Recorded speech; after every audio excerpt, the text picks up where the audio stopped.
हम लोग पहले रिवीजन करेंगे, छोटा सा रिवीजन है। 9 और 10 में हम लोगों ने 9वें श्लोक में पहले प्रश्न को सुना था, तो और उसके बाद 10वें में कलयुग के लोगों की अयोग्यता को देखा था। तो रिवीजन हल्का सा है।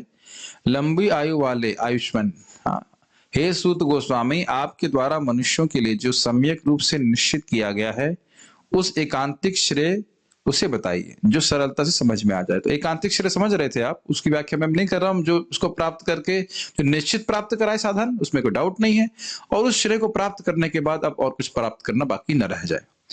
मोक्ष के परे है भगवत प्रेम, प्रमाण है श्रीमद् भागवतम, और यही भगवत प्रेम ही जीवों का एकांतिक श्रेय है। एक बार भगवान से संबंध स्थापित हो जाए तो फिर कभी हमें कभी कोई दुख नहीं होगा।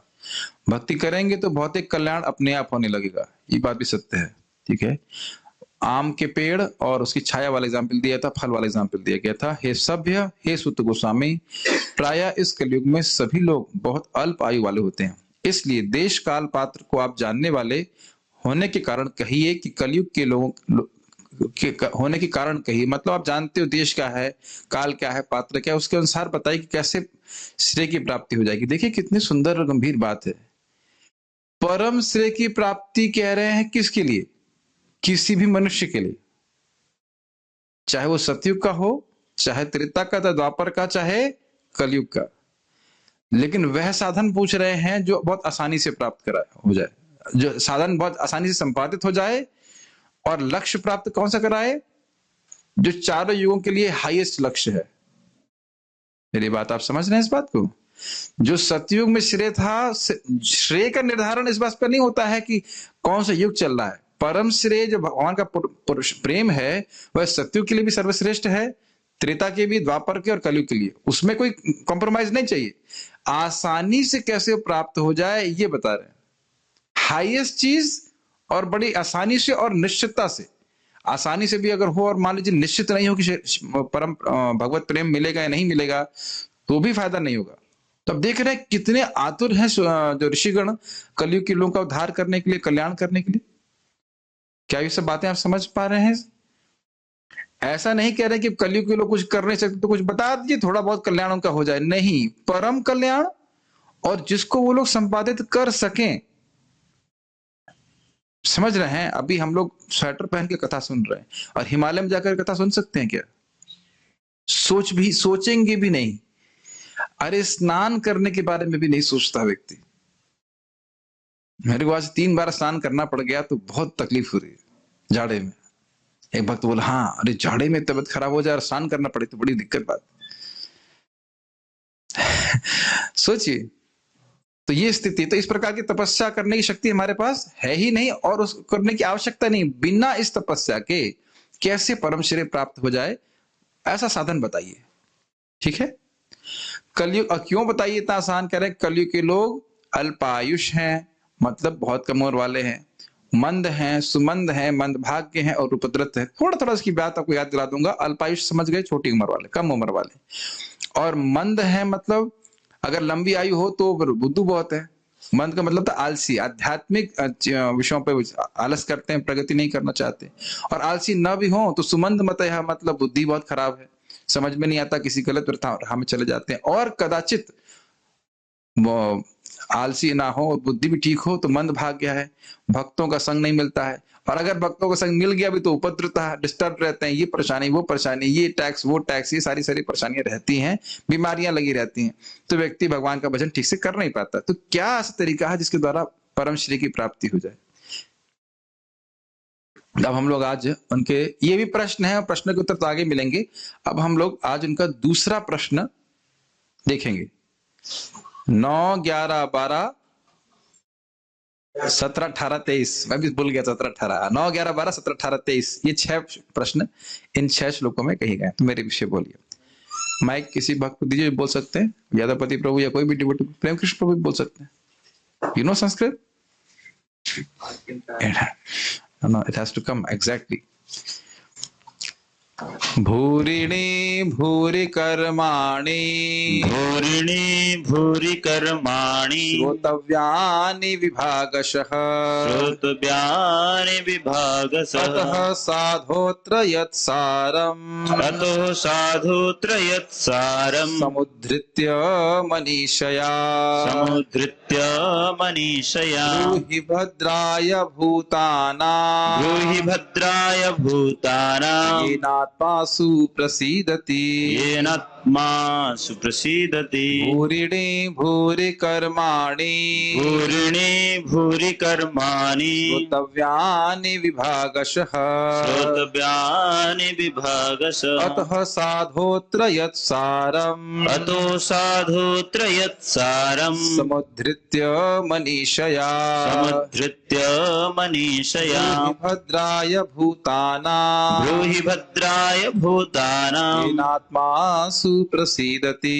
येनात्मा सुप्रसीदति भूरिणी भूरि कर्माणि भूरिणी भूरि कर्माणि श्रोतव्यानि विभागशः श्रोतव्यानि विभागशः अतः साधोऽत्र यत्सारम् अतो साधुत्र यत्सारम् समुद्धृत्य मनीषया समुद्धृत्य मनीषया ब्रूहि भद्राय भूतानां ब्रूहि भद्राय भूतानां येनात्मासु प्रसीदति येनात्मा सुप्रसीदति कृष्ण भूरिणी भूरि कर्माणि भूरिणी भूरि कर्माणि श्रोतव्यानि विभागशः श्रोतव्यानि विभागशः अतो साधुत्र यत्सारम् अतः साधोऽत्र यत्सारम् समुद्धृत्य मनीषया समुद्धृत्य मनीषया ब्रूहि भद्राय भूतानां ब्रूहि भद्राय भूतानां येनात्मा सुप्रसीदति येनात्मासु प्रसीदति।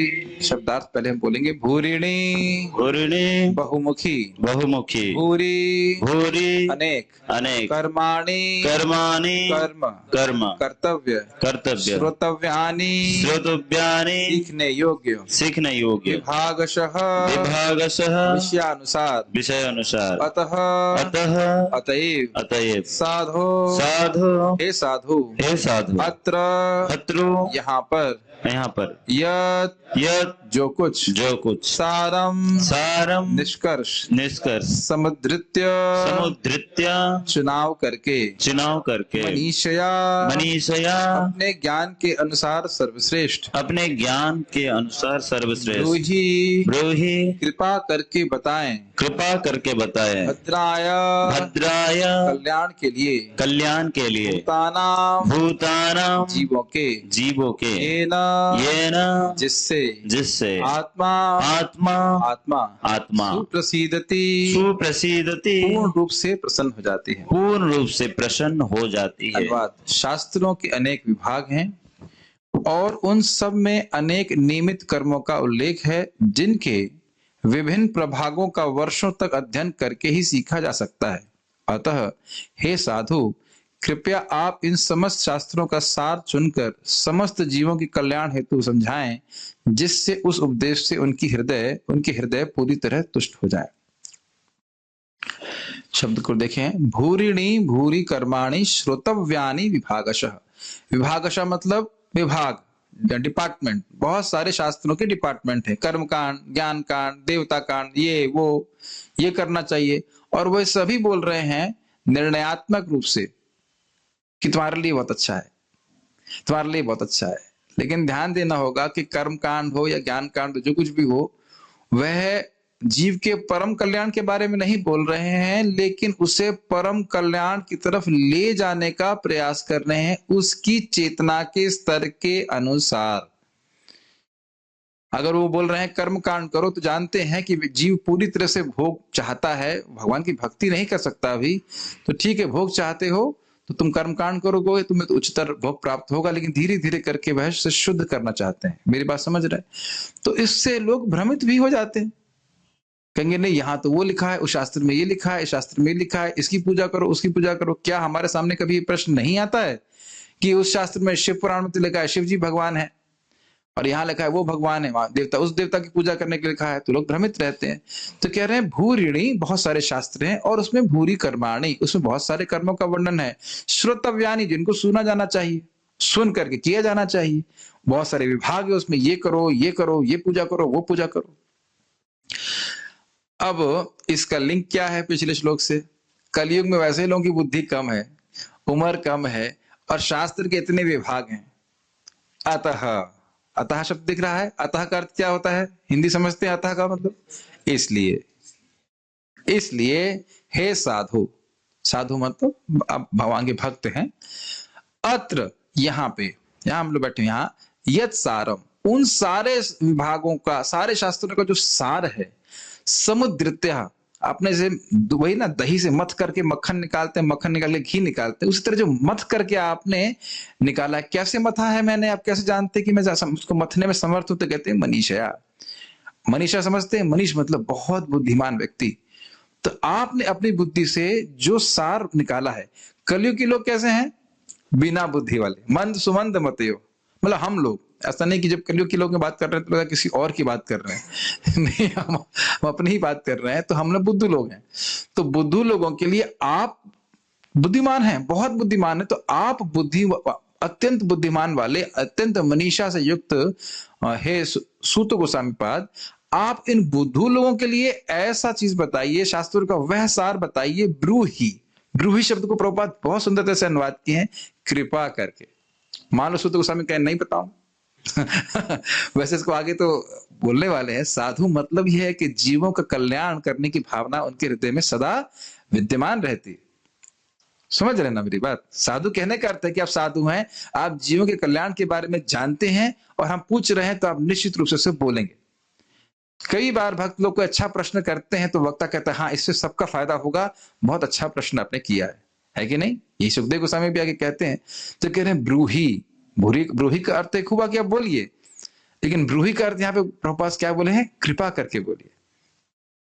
भद्राया, भद्र का मतलब होता है कल्याण, भूतानाम मतलब जीवों के कल्याण के लिए आप कृपा करके बोलिए।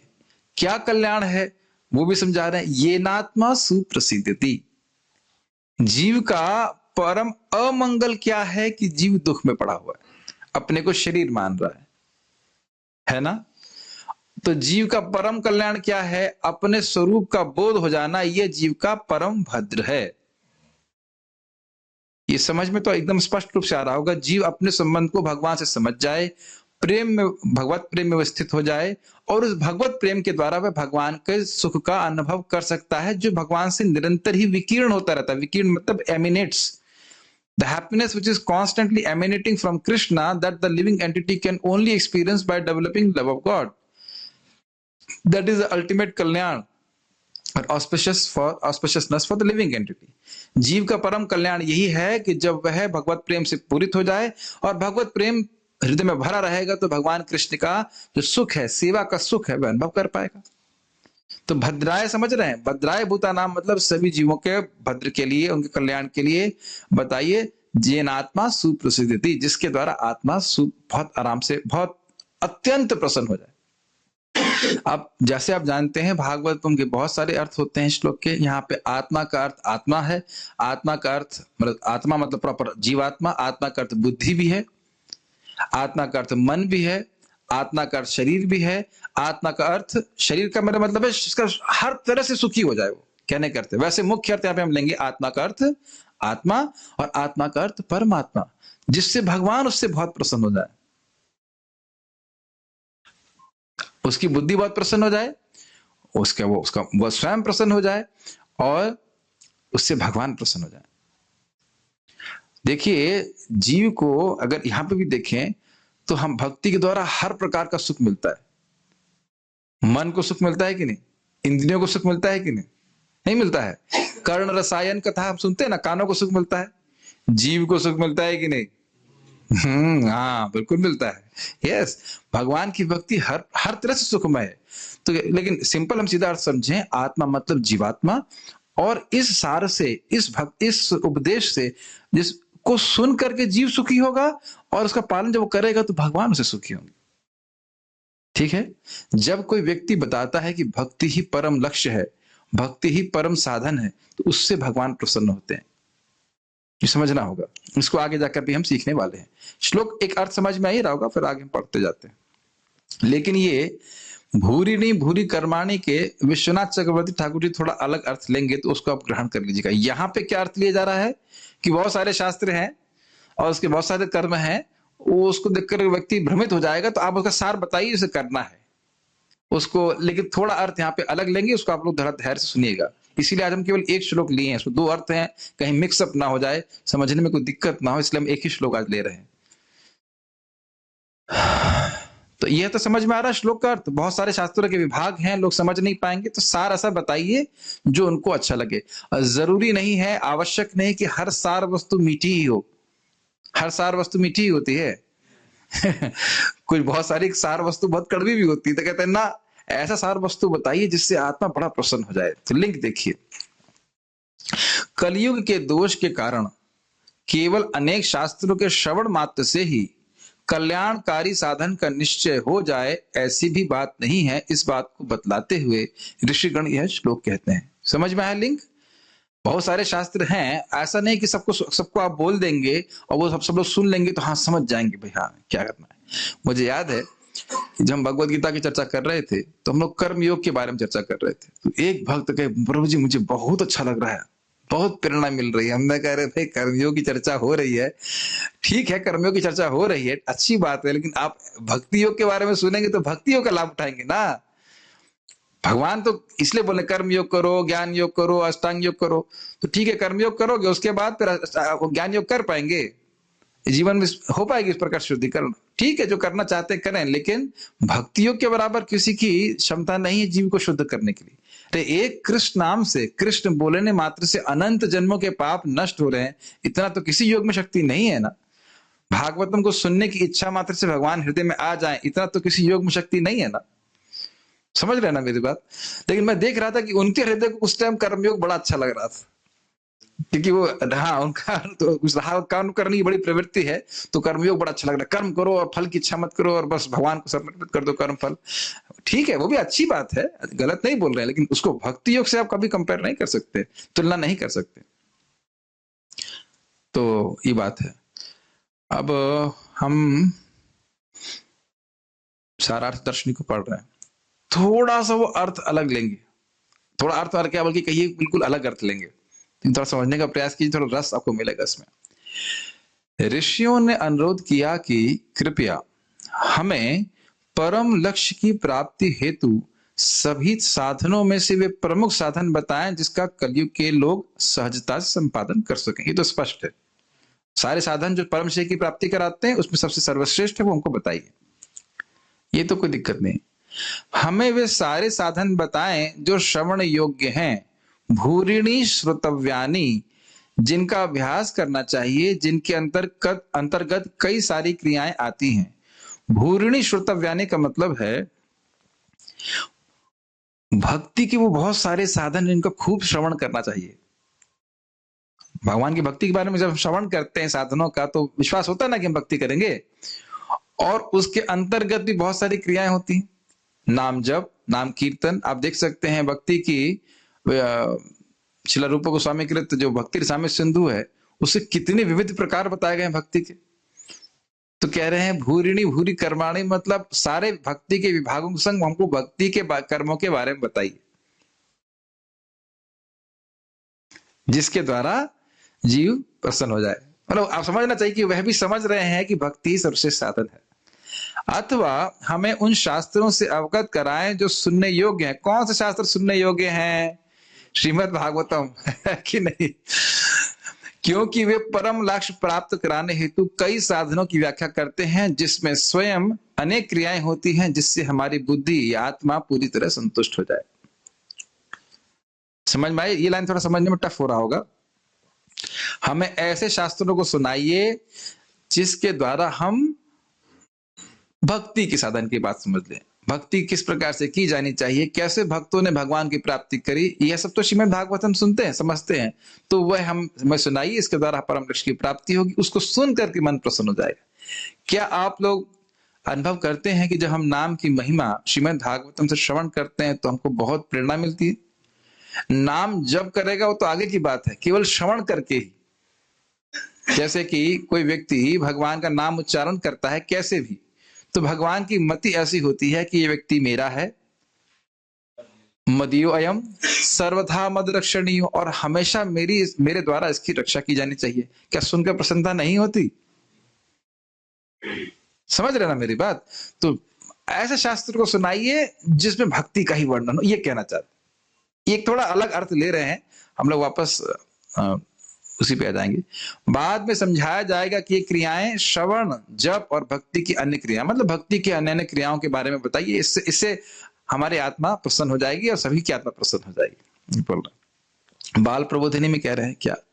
क्योंकि इस कलयुग के दोष के कारण हमारी स्वतः शास्त्र के श्रवण आदि के द्वारा फल प्राप्ति निश्चित नहीं है। मतलब हम केवल शास्त्र पढ़ सुन लेंगे और सब समझ लेंगे, ऐसा नहीं है। सारे शास्त्रों को पढ़ाने लग जाएंगे, आप सारे पुराण पढ़ाने लग जाएंगे, तो ऐसा नहीं कि हम लोग समझ पाएंगे कि भाई जीवन का सार क्या है। इसको थोड़ा समझ लीजिए। जब महाप्रभु बांग्लादेश गए थे, बांग्लादेश में वो तपन मिश्र से मिलते हैं और वह बहुत सारे शास्त्र पढ़ते हैं और भ्रमित हो जाते हैं कि जीवन का साध्य क्या है और उसको साधन क्या है।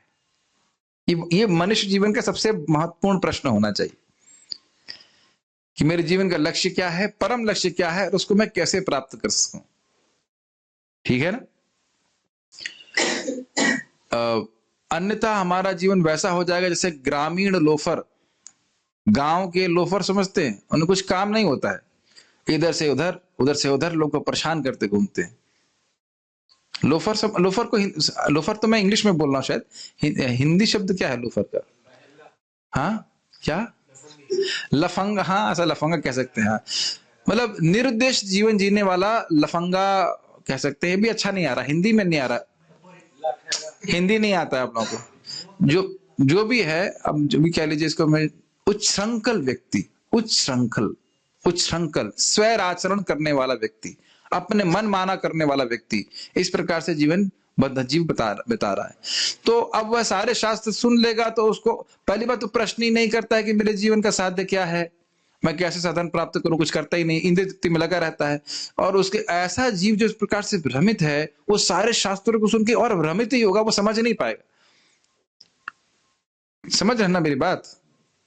तो फिर महाप्रभु कहते हैं उनको कि तुम हरे कृष्ण मंत्र जपो, भगवान की भक्ति करो, और जब साधिते जब प्रेमांकुर होए, जब तुम इस हरि नाम को करते करते तुम्हारे हृदय में प्रेमांकुर उत्पन्न होने लग जाएगा, साधन साध्य तत्व जानिबे सकल जानिबे सब, ऐसे कर कुछ है कि आप साधन और साध्य तत्व को समझ पाओगे। मैं सोच रहा था अरे जब प्रेम अंकुर होने लग गया तब समझ में आएगा कि साधन साध्य क्या है। लेकिन ये बहुत गंभीर बात है। हम लोग भले ही सुन लेते हैं कि कृष्ण प्रेम जीवन का लक्ष्य है, कई बार सुनने के बाद भी लक्ष्य फिक्स नहीं होता है, उसके बाद भी अन्यथा लोग क्या क्या कार्य करते हैं। हमने सुना था उपद्रुतः, साधु संग में आने के बाद भी, भक्ति में आने के बाद भी, भक्तों का संग प्राप्त करने के बाद भी व्यक्ति भक्ति क्यों छोड़ देता है? उसे समझ ही नहीं आता है कि जीवन का लक्ष्य क्या है, विश्वास ही नहीं होता है कि जीवन का लक्ष्य कृष्ण प्रेम है, या कृष्ण प्रेम प्राप्त करके क्या प्राप्त हो जाता है। तो हम इसकी व्याख्या कर रहे थे कि बहुत सारे शास्त्रों को सुनकर के लोग भ्रमित ही होंगे, इसलिए निश्चित नहीं कि फल की प्राप्ति होगी। इस कारण से हे साधु, शास्त्रों का वह सार जो सर्व अनिष्ट निवर्तक व परम श्रेय साधन है। बहुत कठिन हिंदी हो गई। सर्व अनिष्ट निवर्तक का मतलब होता है, निवर्तक मतलब नष्ट करने वाला, अनिष्ट मतलब अमंगल वस्तुएं। तो शास्त्रों का वह सार जो जीवों के सारे अमंगल को नष्ट करने वाला है, समझ में, और उनका परम श्रेय साधन है, यानी कि परम श्रेय को प्राप्त कराने वाला साधन है, मीन्स है जिसके द्वारा आत्मा और परमात्मा अर्थात भगवान बहुत प्रसन्न हो जाएं। समझ में आया? आत्मा का अर्थ जीव प्रसन्न हो जाए और भगवान भी प्रसन्न हो जाए। ऐसी फिलॉसफी, ऐसा सिद्धांत जिससे भगवान भी प्रसन्न हो, ऐसा शास्त्रों का सार जिससे आत्मा भी प्रसन्न हो और भगवान भी प्रसन्न हो, जिसका निर्धारण आपने अपनी मनीषा अर्थात चांचल्य निवर्तिका बुद्धि से सम्यक रूप से किया है। प्रभु जी बहुत कठिन हिंदी हो गई, बहुत इजी है। चंचलता समझते हैं आप? चंचलता, इधर भगना उधर भगना, इधर जाना ऐसे करके।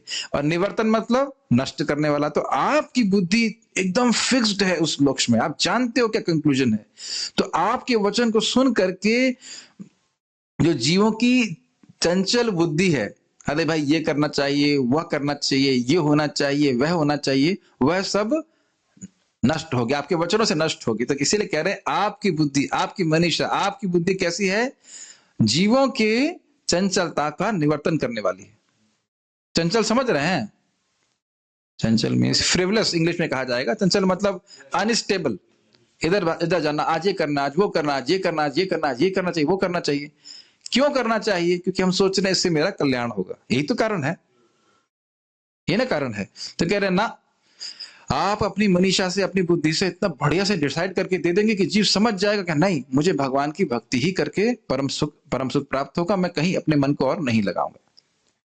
अब तो हिंदी समझ में आ रही होगी उसकी। और सम्यक का मतलब होता है अच्छी तरह से, आपने अपनी बुद्धि से बहुत अच्छी तरह से समझाया, निश्चित किया हो, आप समझाइए, उसको हमसे कहिए। पूरा ये टीका समझ में आ रही है?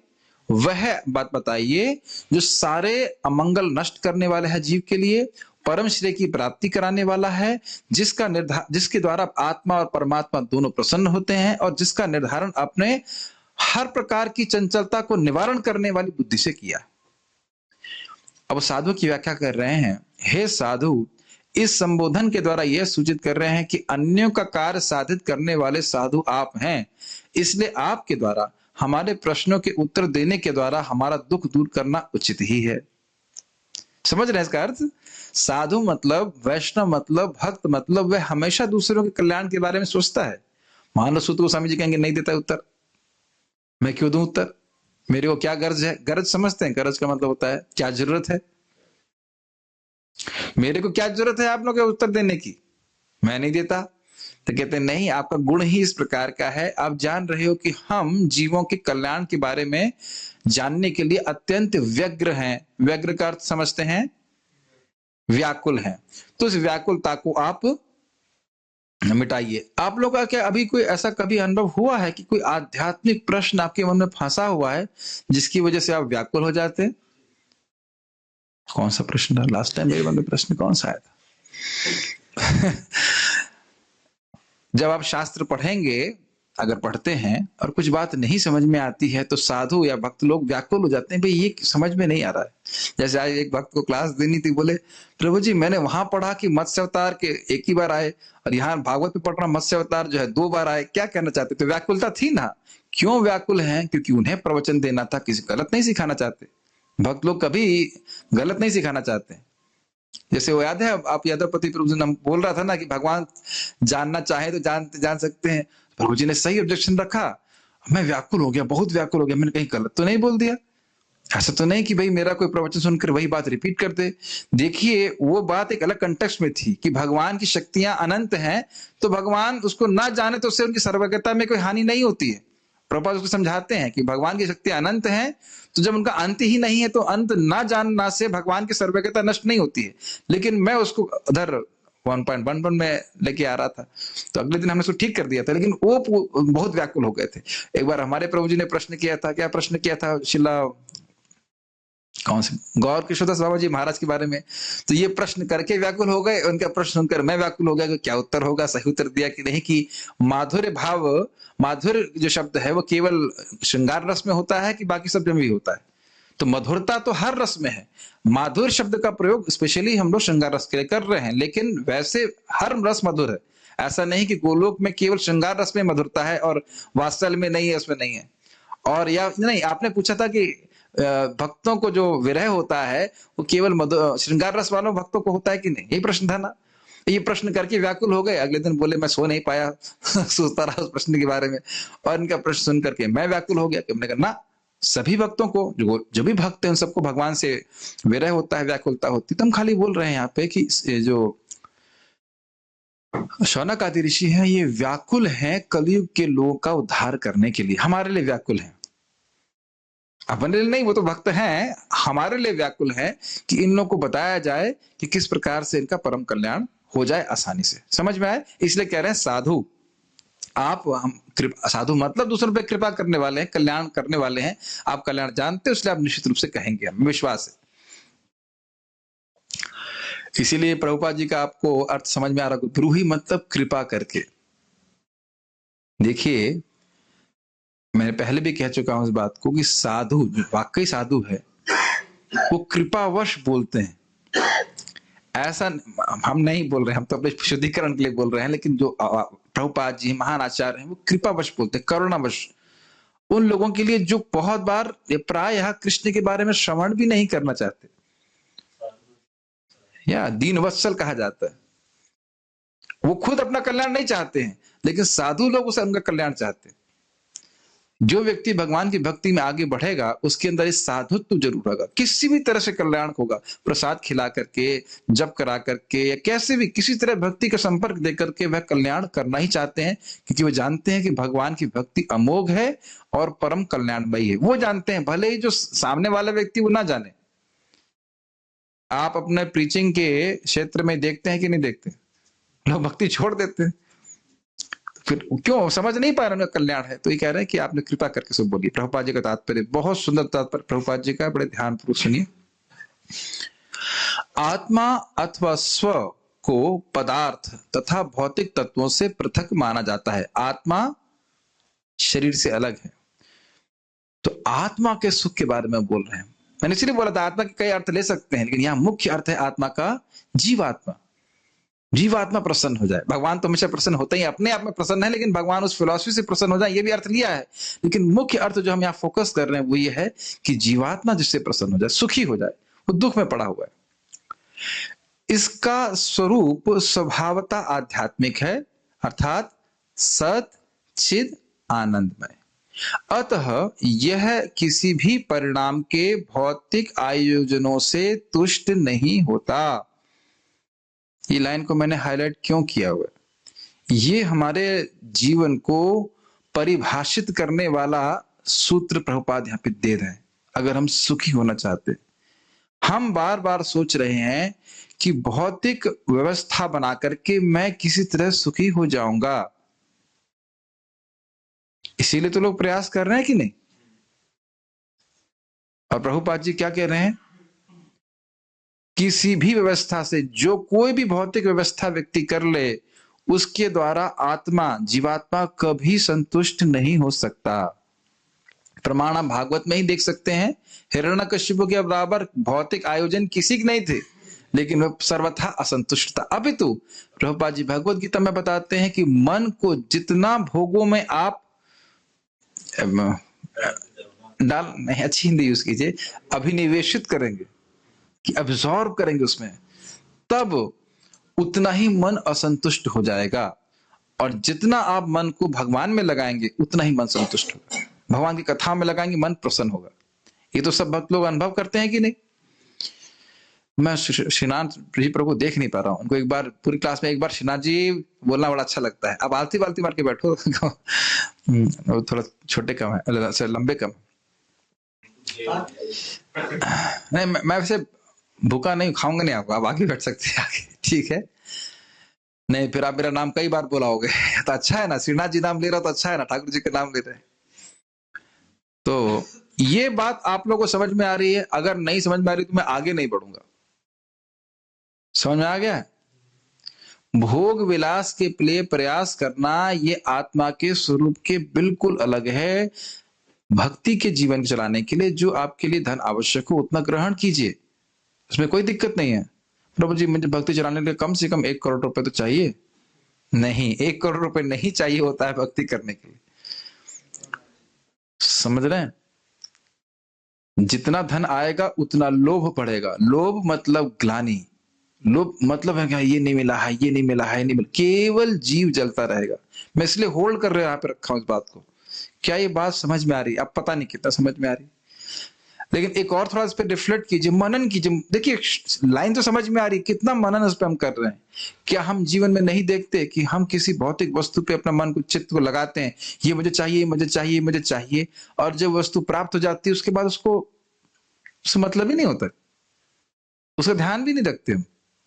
क्या ऐसा हम अनुभव नहीं करते? तो आप देख रहे हैं कि भौतिक आयोजनों का कोई भी परिणाम, यानी कि आहार, निद्रा, भय, मैथुन का कोई भी अरेंजमेंट जीव को सुप्रसिद्धि बहुत अच्छे से सुखी नहीं कर सकता है। अब स्वीकार करें या ना करें आपके ऊपर। एक मैं प्रैक्टिकल बोलना चाहता हूं, मैं तो समझ में आ जाएगा। एक व्यक्ति हैं जिनका डाइवोर्स हो गया, वाकई मतलब हो गया, नाम नहीं रख रहा हूं उनका। फिर दूसरी पत्नी आई तो उसको भी डाइवोर्स देना चाह रहे थे। तब देख रहे हैं, फिर उस पत्नी ने बोला तुम मुझे दे दो कोई बात नहीं, तीसरे को लेके आओगे, तीसरे को भी डाइवोर्स दे दोगे। कि पत्नी से व्यक्ति, समझ रहे ना, इंद्रिय तृप्ति के द्वारा व्यक्ति संतुष्ट नहीं हो सकता। वो समझ नहीं पा रहा है कि उसकी असंतुष्टि के कारण उसकी पत्नी नहीं है, वो खुद है। वो भगवान की भक्ति नहीं कर रहे। समझ रहे ना मेरी बात?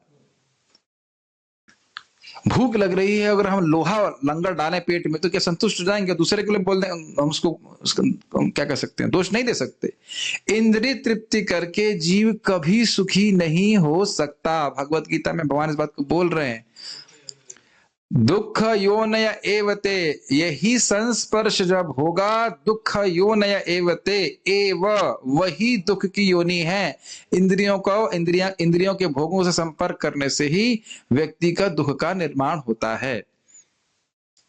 तो जो बुद्धिमान व्यक्ति है, नतेषु रमते बुधा, नतेषु रमते बुधा, वहां बुद्धिमान व्यक्ति रमण नहीं करता, अपितु थोड़ा सोचिए, वहां रमण नहीं करता इसका मतलब ये नहीं कि कहीं रमण नहीं करता। भोग में रमण नहीं कर रहा है इसका मतलब नहीं कि कहीं रमण नहीं कर रहा। रमन्ते योगिनो अन्ते सच्चिदानंद चिदात्मनि इति राम पदे नासौ परम ब्रह्म अभिधीयते। परम ब्रह्म को राम शब्द से अभिधीत किया जाता है, इंगित किया जाता है, समझा जाता है। क्यों? क्योंकि जो योगी जन है वह अनंत सुख की अनुभूति इस भगवान में करते हैं, भगवान की भक्ति में करते हैं, इसीलिए उनको राम कहा जाता है, सुख परम आनंद देने वाले। समझ में है? जीव कहीं रमण न करे ऐसा नहीं हो सकता है, लेकिन भोगों में रमण नहीं करे, भोगों में रमण कर नहीं सकता, वो केवल दुख देने वाले हैं। कहां सुख देने वाला है? भगवान की भक्ति। तो ये समझना चाहिए। ये इसीलिए मैं यहाँ पे होल्ड कर रहा हूँ, ये मेरा लाइक स्पॉटलाइट पॉइंट है इस पूरे तात्पर्य का। प्रभुपाद जी के तात्पर्य में आप मुख्य रूप से देखेंगे कि जो ओपनिंग लाइन है वो बहुत सुंदर होती है। इट्स लाइक जैसे होता ना किसी पिक्चर का फ्लैश होता है शुरुआत में, वो बहुत सुंदर होता है, एकदम एम्फेटिक होता है ताकि लोग और उसमें प्रवेश करें। बहुत सुंदर प्रभुपाद जी की पहली लाइन होती है, बहुत अच्छा तात्पर्य की। संपूर्ण शास्त्र तथा आध्यात्मिक उपदेश इसी आत्मा की तुष्टि के निमित्त हैं। इतना गंभीर लाइन है कि अब इसको हम एम्फेसाइज नहीं कर सकते। अब मैं थोड़ा ठहर के समझाने का प्रयास करता हूं। जीव एकदम जो असभ्य जीव है, मैं इंसानों की बात कर रहा हूं, तो वह कोई शास्त्र नहीं मानना चाहता है, वह केवल अपनी इंद्रिय तृप्ति चाहता है। ठीक, कोई नियम नहीं करना चाहता। तो अब जीव को इंद्रिय तृप्ति से संतुष्टि तो प्राप्त नहीं होगी, उसे मिलेगा भक्ति से सुख, एकदम लास्ट पॉइंट मान लीजिए। तो वह भक्ति स्वीकार करेगा नहीं तो वेद कहते हैं ठीक है, तुम इंद्रिय तृप्ति चाहते हो, कर्म कांड करो। वो जानते हैं कि जीव को सुख नहीं मिलेगा, लेकिन उसकी चेतना को देख के, उसकी मानसिक स्थिति को देख करके वैसे उपदेश देते हैं। फिर जब वो स्वर्ग जाएगा, यहां जाएगा, वहां जाएगा, फिर वह स्वाभाविक रूप है कि संतुष्ट तो होगा नहीं। तो फिर उसके बाद वह सोचेगा कि और वह जो कर्मकांड की क्रियाओं को कर रहा है उससे धीरे धीरे शुद्ध भी होता है। वो फिर आगे जाकर वो ज्ञान कांड में जाएगा, मुक्ति की प्रयास करेगा। तो ऐसे करते करते अगर कहीं उसे भाग्य से भगवान के भक्तों का संग मिल गया, तब वह समझ पाएगा कि वह भगवान की भक्ति करके ही उसे परम सुख प्राप्त हो सकता है, फिर उसके लिए प्रयास करेगा। तो अंततोगत्वा सारे शास्त्रों का लक्ष्य क्या है? कि जीव भगवान की भक्ति करे। क्या प्रमाण है? वेदेश्च सर्वैर अहम एव वेद्यो वेदांत कृद वेद विदेव चाहम। सारे वेदों का वेदेश्च सर्वैर, वेद का और सभी शास्त्रों का उद्देश्य है कि भगवान को जाना जाए। और भगवान को हम कैसे जान सकते हैं? भक्त्या माम अभिजानाति, भक्ति के द्वारा। समझ रहे हैं ना मेरी बात? तो आप समझ रहे हैं कि जीव को संतुष्ट करने वाला क्या है? भगवान की भक्ति।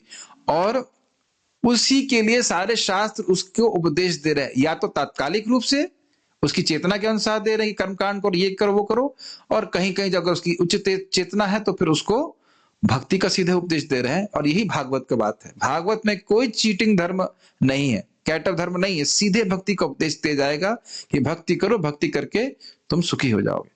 हाँ, उसको पसंद कौन करेंगे? जो निर्मत्सर है। ठीक है, ये समझ में आ गया? शास्त्रों का उपदेश यही है कि जीव जो बिल्कुल घोर अंधकार में पड़ा है उसको क्रमशः धीरे धीरे प्रगति करा करके भक्ति स्वीकार करने के स्तर पे लाया जाए। विभिन्न कालों तथा विभिन्न स्थानों में नानाविध जीवों के लिए अनेक प्रकार के उपायों की संस्तुति की जाती है। ये स्पष्ट है, ये भी मैं बता रहा था ना, अलग अलग समय है, अलग अलग स्थान है और उसमें अलग अलग प्रकार के जीवात्माएं होते हैं। जीव का मतलब यहाँ पे हो गया मनुष्य, क्योंकि जानवरों के लिए आप कोई उपदेश नहीं दे सकते हो, तो उसके लिए अलग अलग उपाय दिए जाते हैं। तुम्हारा बहुत रजोगुणी स्वभाव है, बहुत कर्म करने की प्रवृत्ति है, कर्म योग करो।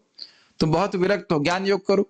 हर व्यक्ति का अलग अलग अधिकार होता है, उसके अनुसार उसको उपदेश शास्त्र दे रहा है और उसको वही अच्छा भी लगेगा, उसको वही अच्छा ही लगेगा, जिसका जैसा संस्कार उसको वैसे ही अच्छा लगेगा। हाँ, जीव कर्म कांड से कैसे शुद्ध होता है? क्योंकि कर्म कांड में जो नियम बताए गए हैं उसका वो ठीक ठीक पालन करे, ठीक ठीक पालन करे, तो वो बनाए ही ऐसे गए हैं कि वह प्रगति करता है।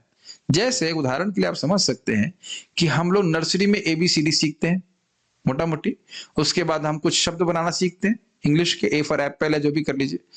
तो वो करिकुलम डिजाइन ही ऐसा किया गया है कि जो बच्चा उसको जिस स्तर पे है, नर्सरी के स्तर पे है, अगर वो ABCD सीखेगा तो वो योग्य बन जाएगा आगे शब्द सीखने के लिए। ठीक, फिर शब्द बनाना शब्द समझ लेगा तो आगे सीख जाएगा वाक्य बनाने के लिए। ऐसे तो पढ़ के आए हम लोग, सिस्टम है ना। उसी तरह वैदिक प्रणाली में सिस्टम ये है कि जो व्यक्ति जिस अधिकार पे है, अगर वह उसके अनुसार कार्य करता है तो फिर वह उच्चतर अधिकार के लिए वह प्रगति करेगा। भक्ति में भी यही बात लागू होती है। श्रद्धा साधु संग, साधु संग भजन क्रिया, भजन क्रिया अनर्थ निवृत्ति, अनर्थ निवृत्ति निष्ठा।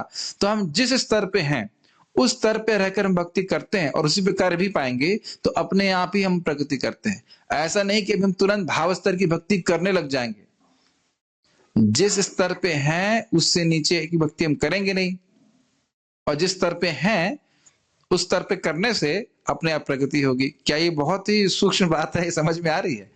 अगर मान लीजिए मैं निष्ठा के स्तर पे हूं तो अब मुझे नींद भी नहीं सताएगी, जब में मेरा मन कथा में भागेगा नहीं, आराम से मैं कथा सुन सकता हूं, आराम से मैं जप कर सकता हूं। तो मैं सोऊंगा जब मैं नीचे आऊंगा। लेकिन अब देखिए जो अनर्थ निवृत्ति की स्टेज में शुरुआत में है, वो कहेगा प्रभु जी जप में तो बहुत नींद आती है, कथा में मन ही नहीं लगता है। तो अब क्या जबरदस्ती मन लगा लेगा?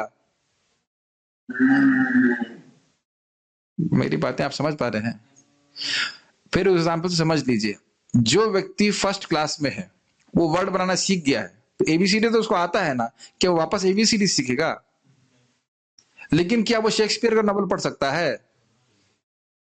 Does it make sense? Mathematics में यही एग्जाम्पल लेंगे, 1+1 सीख रहे हैं तो कैलकुलस तो नहीं सीख पाएगा, आगे पीछे नहीं जाएगा। जिस स्तर पे हैं उसी स्तर की भक्ति करते रहें तो हम अपने आप प्रगति करेंगे। ये बात बहुत इंपॉर्टेंट है, क्योंकि जैसे हमारे लिए क्या बोला गया, नित्यम भागवत सेव्या। अब दिन भर नहीं पढ़ सकते, लेकिन सुबह शाम अगर हम भगवान के बारे में पढ़ते हैं, जो हमारे लिए बहुत इंपॉर्टेंट है। मोस्ट ऑफ द डिवोटीज, हम सब लोग अनर्थ निवृत्ति के विभिन्न दशाओं में हैं, और इसके लिए आवश्यक ये है कि व्यक्ति नियमित रूप से भक्ति करे। नियमित मतलब रोज भक्ति करे, रोज जप करे।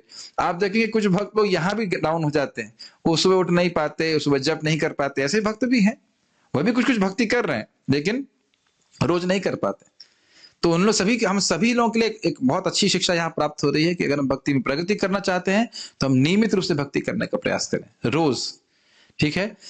हाँ, तो आप समझ में आ रहा है? कर्म, मैंने खाली एग्जाम्पल दिया कि कर्मकांड के नियम है, यदि उनका वह पालन करेंगे तो उससे वो प्रगति करेंगे आगे। लेकिन यदि क्यों लगाया? क्योंकि काफी संभावना है कि वो पालन नहीं करेंगे, और उससे क्रमशः उससे जो शुद्धिकरण होता है बहुत स्लो है। भक्ति के अनुपात में, तुलना में बहुत कम शुद्धिकरण होता है। इस बात की व्याख्या तो आगे की गई थी, आगे की जाएगी छठे स्कंद में, कि भाई ये प्रायश्चित से कहाँ जीव शुद्ध हो रहा है। बहुत बहुत बहुत मेहनत करनी पड़ती है। लेकिन नाम उच्चारण की कितनी महिमा है कि एक नाम से ही अनंत जन्मों के पाप नष्ट हो जाते हैं। तो कौन सा प्रायश्चित करना चाहिए? हरे कृष्णा कृष्णा कृष्णा हरे हरे, हरे राम राम राम हरे हरे। अभी तो चक्रवर्ती पाद कहते हैं एक ही नाम अविद्या को भी नष्ट कर देता है। लेकिन अन्य साधन बचे रहे, इसलिए भगवान थोड़ा सा समय तक जीवों कुछ रखते हैं शरीर में। अविद्या एक नाम से नष्ट हो जाती है, इतना शक्तिशाली, और कोई आश्चर्य की बात नहीं कि भगवान का नाम, भगवान ने अपनी सारी शक्ति निवेशित की हुई है। देखिए यही सब शास्त्र सुन करके बहुत प्रेरणा मिलती है नाम जप करने की, भक्ति करने की, है कि नहीं? जो व्यक्ति भगवान को एक बार प्रणाम कर लेता है उसको दोबारा कभी जन्म नहीं होता। कैसा लग रहा सुन करके? दुख लग रहा होगा, अरे मैंने क्यों प्रणाम कर लिया? नहीं, अरे ये छोड़िए, जो व्यक्ति, शास्त्र में लिखा है, जो व्यक्ति भगवान को प्रणाम कर रहा है धोखा देने के लिए, अरे भाई अन्य लोग क्या सोचेंगे, धोखेबाजी में प्रणाम कर रहा है, तो भी भगवान 100 जन्म के पाप नष्ट कर देते हैं। कितना शक्तिशाली है भगवान की भक्ति, कितने दयालु हैं भगवान।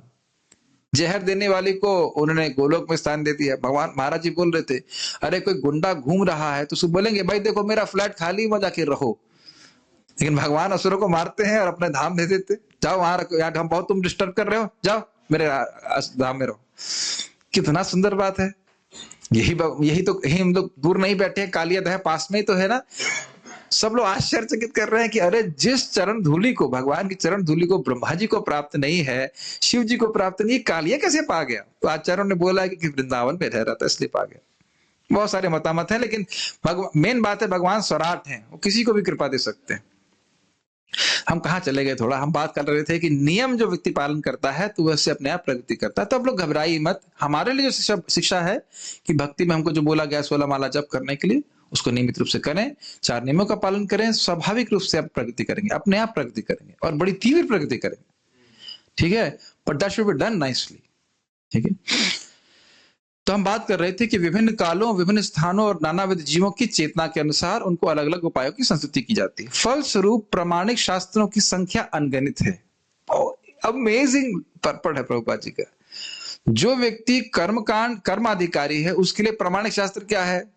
कर्मकांड वही मानेगा, यही प्रामाणिक है, यही अच्छा है। जो मुक्ति चाहता है वो क्या कहना, ज्ञान कांड, यही अच्छा है। वो सबसे प्रामाणिक ग्रंथ है भागवतम, लेकिन उसकी चेतना इस प्रकार से है कि वो वही ग्रहण करेगा। जैसे आप कई बार बोलेंगे, कोई व्यक्ति ब्रह्मचारी बनता है तो बोलते हैं कहां भगवान ने बोला है कहां भगवान ने बोला घर छोड़ के भक्ति करो तुरंत सारे हमने कहा आपने कितने शास्त्र पढ़े हैं? कितने शास्त्र पढ़े? जहां कोई ब्रह्मचारी साधु बन गया, कहां बोला है भगवान ने घर छोड़ो? तो उस व्यक्ति की चेतना ऐसी है कि वो घर में रह के ही भजन करेगा, तो वो भी उपाय दिया गया, कोई दिक्कत नहीं। तो हर व्यक्ति की चेतना के अनुसार शास्त्र बोल रहा है और उसको वही प्रमाणिक मानेगा। हाँ, ये बहुत अच्छी बात है, ये शास्त्र हम मानते हैं, ये बहुत गुह्य बात है, बहुत गुह्य बात है। क्योंकि किसी व्यक्ति का क्या अधिकार है उसके अनुसार आपको प्रचार करना पड़ेगा। सबसे अच्छी बात है हरे कृष्ण मंत्र, लेकिन समझ में नहीं आएगा उसको। मैं एक बार एक व्यक्ति को समझा रहा था, जब शुरुआत के ही समय था जब करने का, कुछ समय से जब कर रहे थे, तो मैंने समझाया किस प्रकार से ये हरे कृष्ण मंत्र स्वरूप प्रकाशक मंत्र है, हमारे स्वरूप को प्रकट करने वाला है। बहुत प्रवचन किया 10-15 मिनट। फिर मैंने पूछा क्या समझ में आया? हाँ, हम हरे कृष्ण मंत्र करते हैं, हमारा मन शांत हो जाता है। उसको इतना ही समझ में आ रहा है, उससे और अधिक कुछ समझ ही नहीं सकता। मैं समझ गया कि मेरी प्रीचिंग गलत थी। ये डोज देने की जरूरत नहीं है कि ये आत्म साक्षात्कार कराने वाला है, ये भगवत प्रेम देने वाला है, वो समझ ही में नहीं आ रहा उनको। तो वही समझ में आएगा कि हरे कृष्ण करने से आपका मन जो है शांत हो जाएगा। तो ऐसी प्रीचिंग कीजिए। समझ रहे हैं ना मेरी बात? अधिकार देख करके, हाँ, इसके क्वालिफिकेशन देख कर प्रीचिंग करना पड़ता है। फलस्वरूप प्रामाणिक शास्त्रों की संख्या अनगिनत है। समझ में आ रहा फलस्वरूप क्यों है? अलग अलग चेतना है, अलग अलग काल है, अलग अलग पात्र है, इसलिए अलग अलग लोगों को एड्रेस करने के लिए कि भाई तुम जिस तरह पे हो वहां से तुम्हारी प्रगति कैसे हो जाए, अलग अलग शास्त्रों का वर्णन। इन शास्त्रों में विभिन्न विधियों तथा निमित्त कर्मों का विधान है। ये समझ में आ रहा होगा? निमित्त कर्म मतलब नियम दिया जा रहा है, ये काम तुमको ऐसे करना है। कोई मांस खाना चाहता है तो मांस खा सकते हो, लेकिन ये नियम पालन करो, अमावस्या वाले दिन जाकर के खुद उसका वध करो। फिर बहुत सारे नियम, और यह भी बताया जा रहा है कि तुम आज इसका वध कर रहे हो, आगे जाके तुम्हारा ही वध करेगा। तो ऐसे करते करते एक दिन उसको चेताएगा कि अरे भाई मैं क्या कर रहा हूँ, तो मेरा बहुत नुकसान होने वाला है। तो फिर वह शायद मांस खाना छोड़ दे। ये बात रहती है। उद्देश्य ये नहीं है कि वो मांस खाता रहे, उद्देश्य है कि वो मांस को त्याग दे। इसका एक और एग्जाम्पल आप देखिए, ब्रह्मचारी, गृहस्थ, वानप्रस्थ और सन्यास, इसमें भोग की सुविधा किसमें प्राप्त है? केवल गृहस्थ आश्रम में। क्यों? नहीं तो लोग बिल्कुल अनियमित हो जाएंगे और वर्ण संकर की उत्पत्ति होगी। तो शास्त्र बोल रहे हैं ठीक है, इस प्रकार से आप स्वीकार करें, लेकिन उसके नियमों का पालन करें। गृहस्थ में भी तो नियम होते हैं कि नहीं? एक बहुत खतरनाक नियम है, खाना खाने से पहले बाहर जाइए और बोलिए कोई भूखा है, कोई भूखा है और कोई भूखा है, उसके बाद उनको खिला करके आइए। कौन कर सकता है आजकल? अरे घर में जो भूखे हैं उन्हें खिला दें, वो बहुत बड़ी बात है ना? नहीं, बहुत बड़ी बात है। वो भी नहीं बनाना चाहते हैं लोग, होटल में जाके खाना चाहते हैं। इस पे हमारे सार्वभौम को बहुत विनोद से कहते हैं पहले टॉयलेट बाहर होता था, किचन अंदर होता था। अभी क्या है, किचन बाहर हो गया, होटल में खाना जाते हैं और टॉयलेट अटैच कर लिया। पूरा विपरीत सब कुछ चल रहा है। खैर, इस पे हम ज्यादा व्याख्या नहीं करना चाहते। मैं खाली ये बोल रहा था कि ये व्यवस्था रखी गई है, लेकिन मुख्य उद्देश्य क्या है? व्यक्ति अल्टीमेटली वानप्रस्थ, संन्यास इत्यादि की तरफ जाए, विरक्त हो, भोगों से विरक्त होकर भगवान में मति लगा। ये उद्देश्य है ना, ये बात है। लेकिन एक जीवन के एक समय में व्यक्ति की भोग की वासना बहुत अधिक होती है, इसलिए गृहस्थ आश्रम की प्रावधान प्रायः सभी लोगों के लिए है। आप समझ में आ रहा ना शास्त्र की वर्णन क्यों है? ये नहीं बोल रहा है कि जीवन भर गृहस्थ आश्रम में ही पड़े रहो, ईस्ट और वेस्ट और होम इज द बेस्ट, ऐसा नहीं है। समझ रहे हैं ना मेरी बात? शास्त्र ये बोल रहा है कि घर में शरीर नहीं त्यागना चाहिए। इस कलिकाल में समान जनता की पतित अवस्था को ध्यान में रखते हुए नैमिषारण्य के मुनियों ने श्री सूत गोस्वामी से अनुरोध किया कि वे इन समस्त शास्त्रों का सार कह सुनाएं, क्योंकि इस युग में पतितात्माओं के लिए वर्णाश्रम पद्धति में इन विविध शास्त्रों के उपदेश को पढ़ना तथा समझ पाना संभव नहीं है। वह स्पष्ट हो रहा है। अभी आप भागवत में ही देखेंगे आगे जाकर के, जहां वर्णाश्रम की विधि का पालन करने के बारे में बोलते हैं, सरेंडर कर देंगे हम लोग। आप और हम लोग सोच सकते हैं कि 16 माला कठिन है, जो वर्णाश्रम के नियम बता दे रहे हैं वो तो और भी कठिन है, बहुत कठिन है। नेक्स्ट टू इम्पॉसिबल मानिए कलयुग में है ही नहीं। अगर आज ब्रह्मचारी को खाना मांगने के लिए भीख मांगने जाना पड़ेगा, अब भीख मांगने जाएंगे तो कोई देगा भी नहीं, बहुत मुश्किल है। इसलिए हम लोग अलग प्रकार की भीख मांगते हैं। क्या मांगते हैं? भजो कृष्णा, बोलो कृष्णा, करो कृष्ण शिक्षा। ये महाप्रभु ने भीख मांगने के लिए बोला साधुओं को।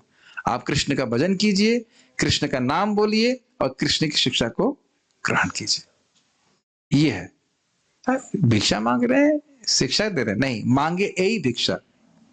नित्यानंद प्रभु इस प्रकार से बोल रहे हैं। तो और वर्णाश्रम का मोटा मोटा पालन इसलिए भक्त लोग भी करते हैं कि ठीक है कर रहे हैं, लेकिन उससे परम श्री की प्राप्ति नहीं हो पाती। वो एक फ्रेमवर्क मात्र है जिसमें हमें भक्ति करनी है। ठीक है कि नहीं?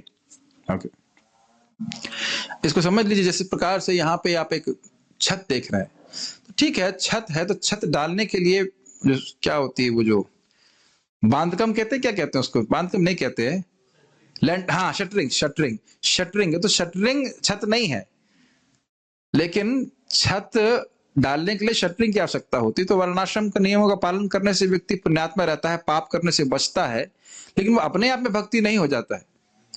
समझ रहे हैं?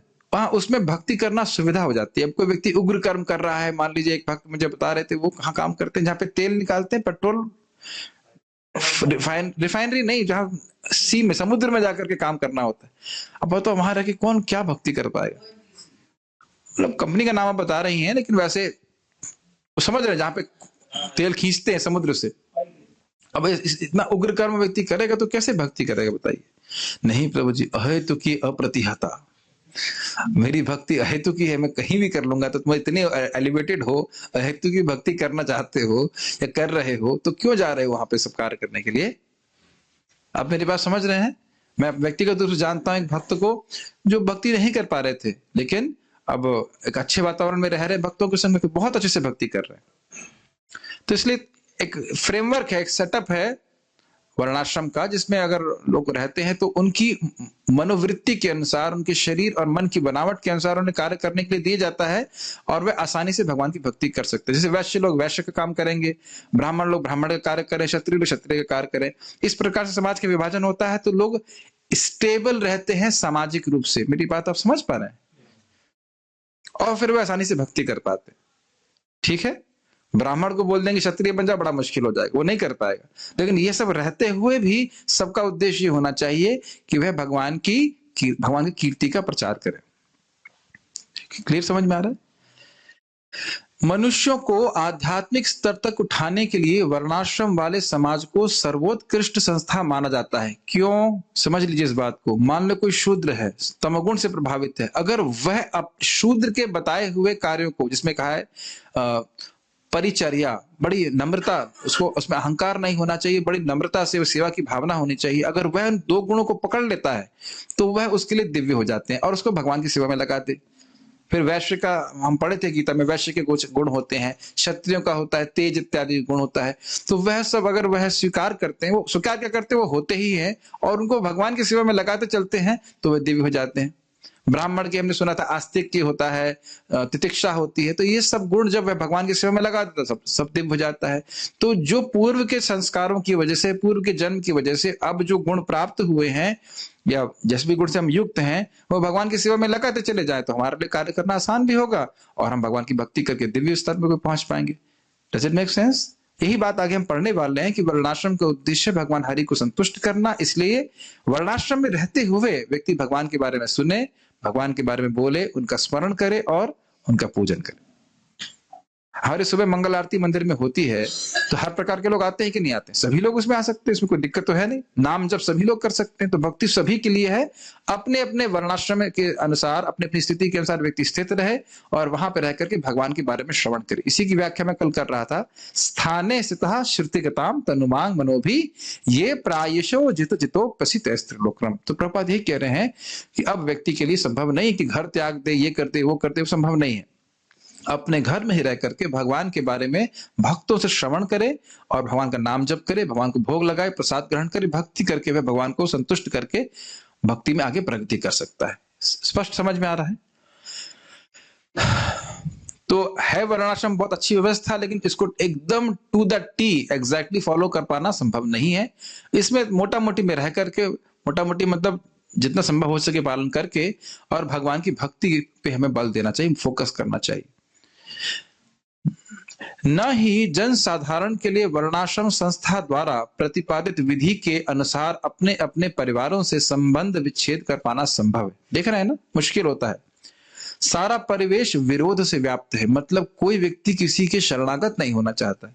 हर व्यक्ति योग्यता देखता है, इनमें क्या योग्यता है, उनमें क्या योग्यता है, ऐसे वैसे। एक छोटी सी कहानी सुनाऊंगा इस संबंध में।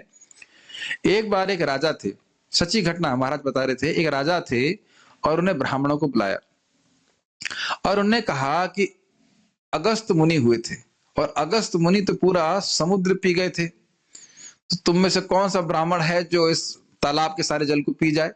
तब तो मैं मानूंगा तुम लोग ब्राह्मण हो, नहीं तो मैं नहीं मान रहा तुम ब्राह्मण हो।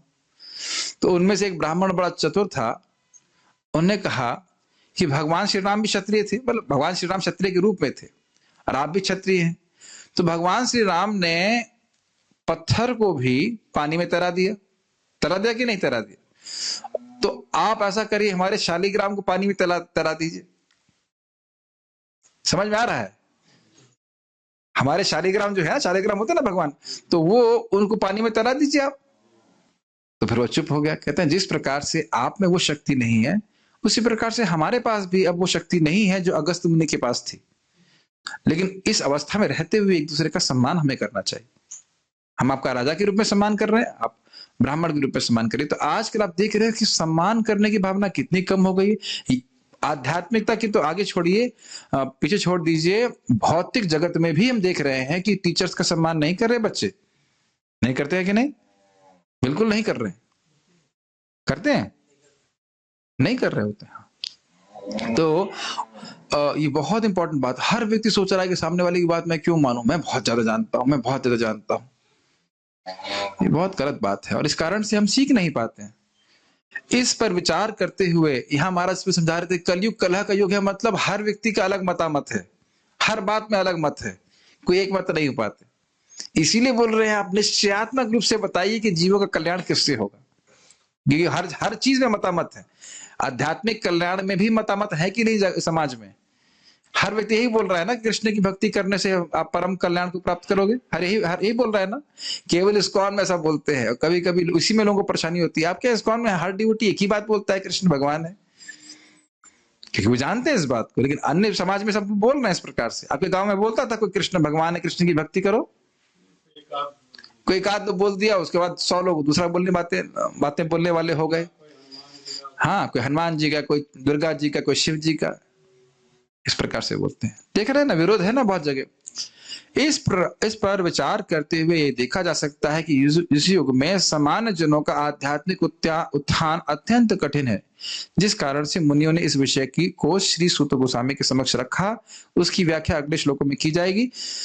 तो आध्यात्मिक उत्थान के लिए आप समझ ही रहे हैं, भक्ति सर्वश्रेष्ठ बात है, उसको सूत गोस्वामी स्थापित करेंगे। कोई प्रश्न किसी भक्त का है तो हम ले लेंगे। आज मैंने जानबूझ के श्लोक रखा है क्योंकि देखिए, कल मैं जब चर्चा कर रहा था, कल नहीं परसों कर रहा था, तो मुझे लग रहा था कि मैंने दूसरे श्लोक को जस्टिस नहीं कर पाया। ये बहुत इंपॉर्टेंट श्लोक है, तो जल्दी जल्दी भागने के चक्कर में फिर वो हो नहीं पा रहा। एक ही बार हो पाएगा श्लोक, तो उसको जल्दीबाजी में करना उचित नहीं रहता। हम आराम से एक एक श्लोक को समझने का प्रयास करें। श्लोक समझ में आ रहा है? शास्त्र के बहुत सारे विभाग हैं, बहुत सारी बातें कही, उनका सार ऐसा बताइए जिसे जीवात्मा सुन करके उसका संपादन करके सुखी हो जाए, और जो संपादित करे तो भगवान उससे प्रसन्न हो जाए। भाई सीधी बात है, भगवान प्रसन्न होंगे तभी तो जीव प्रसन्न होएगा।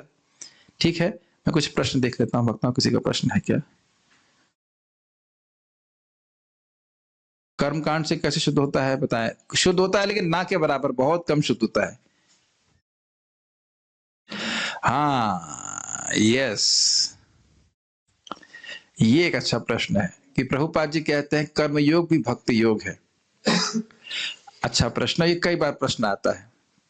देखिए, कर्म योग भक्ति योग की शुरुआत है, जहां पे व्यक्ति, यस, भक्ति योग की शुरुआत का समझना चाहिए, शुरुआत का सोपान है। मतलब कर्मयोग भक्ति योग नहीं है बाय डेफिनेशन, लेकिन कर्म योग में व्यक्ति कर्म करता है, पाप नहीं करता है, अच्छे कर्म, ठीक कर्म करता है, और उसके फल को भगवान को समर्पित करता है। ये अंतर समझना चाहिए। और भक्ति योग में, लेकिन यहाँ भगवान को समर्पित कर रहा है ना, भगवान को स्वीकार तो कर रहा है ना, ये समझ रहे हैं ना मेरी बात। और भक्ति योग में व्यक्ति अपने आप को ही समर्पित करता है। कृष्ण, मैं आपका दास हूं, मैं आपकी प्रसन्नता के लिए आपके लिए कुछ कर रहा हूं, जो भी श्रवण कीर्तन इत्यादि, डायरेक्ट भगवान को, भगवत्यध, डायरेक्ट भगवान को प्रसन्न करने के लिए अपने को समर्पित करते हुए कि मैं आपका हूं, और सीधे भगवान की प्रसन्नता के लिए कार्य करने लगता है। कर्म योग में जरूरी नहीं है, आवश्यक नहीं है कि व्यक्ति जो कार्य कर रहा है वो सीधे भगवान की प्रसन्नता के लिए हो, लेकिन फल भगवान को अर्पित कर दिया जाता है, तो इससे जीव धीरे धीरे शुद्ध होता है। तो कर्मयोग के द्वारा, टेक्निकली स्पीकिंग, स्ट्रिक्टली स्पीकिंग, कर्मयोग के द्वारा व्यक्ति भगवान धीरे धीरे व्यक्ति भगवान को, उसका हृदय शुद्ध होता है, आगे जाकर के वह दिव्य ज्ञान को ग्रहण कर पाता है। अब श्रील प्रभुपाद जी ने जो प्राय कर्मयोग की डेफिनेशन की है वो पता है कैसी है? कृष्णार्थम अखिल चेष्टा, कृष्ण के लिए सारी चेष्टाएं करना, तो भक्ति योग ही है।